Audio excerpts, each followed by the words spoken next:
I'm now going to talk about choosing the vocabulary that you want to use in Proloquo2Go. The whole issue of what words and messages the child has can be approached in different ways. So, for example, some of the apps, like talking cards, here's one, are very simple, and you'll just see a few simple pictures on screen, and that may be fine, and that's all you want. And it's got recorded messages, however you want them said, and that's fine. But if you want more than that, you need a bigger vocabulary. You maybe don't want to create it all from scratch. Proloquo2Go goes about it a different way, and what they offer you is 2 ready-made vocabularies that you can edit and customise yourself. And there's a bit of work in that, but it is easier than starting with a completely blank slate and having to build the whole thing from the beginning. If we go into the settings button, we'll find that at the top it's got users. And if we look at the users, there we can add users ourselves. I've added a demo of each of the 2 vocabularies that are available. So we're currently in the basic vocabulary, the demo basic vocabulary.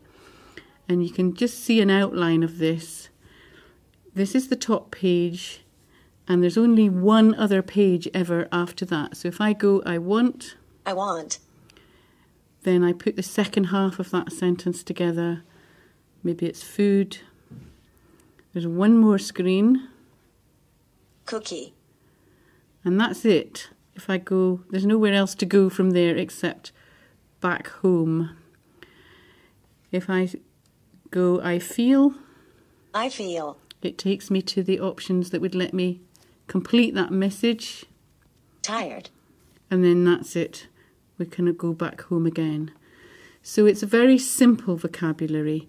You could have as many as you wanted on the start, but you don't really want a scrolling screen.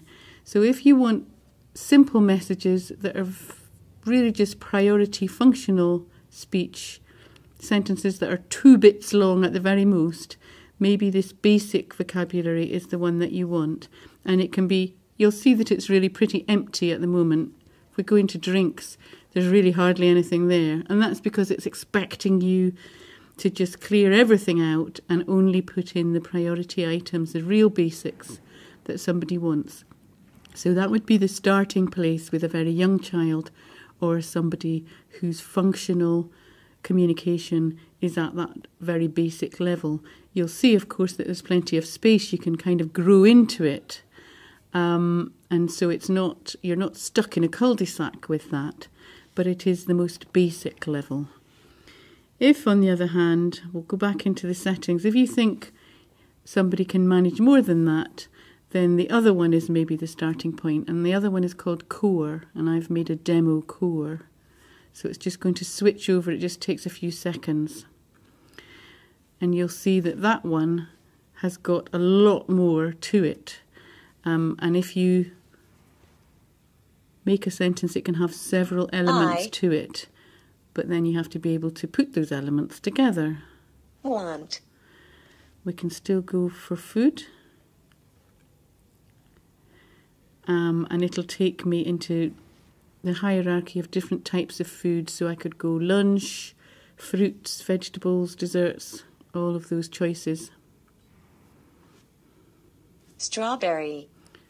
I want strawberry. So it's a much larger vocabulary, and there are more steps to it. You could be needing to do 2 or 3 or even 4 steps to build a sentence. The structure is exactly the same. You go home to the top page whenever you want to get started again. So it's kind of like, well, which one do I choose? And the guideline seems to be, if you want more than about 6 items on the screen, it's probably better to go for the big core vocabulary and strip things out that you don't need. If you want 6 or less on the screen, it's probably best to go for the basic vocabulary and maybe build it up a little bit. So it's hard to say with any particular I don't know who you'll be thinking of, but that would be a really basic guideline. The point really about Proloquo2Go or any communication aid is that you're hoping to give somebody communication opportunities that they've not had in the past. So you don't want to restrict it too much, just in case there are possibilities that they could use the bigger vocabulary, but equally you don't want to confuse them.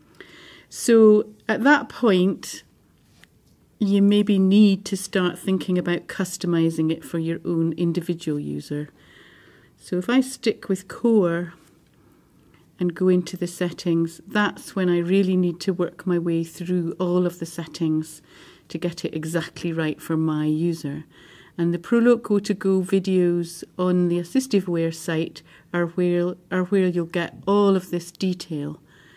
But just to show you how quick and easy it is, very quickly, if I look at the appearance, you can see things like the number of columns.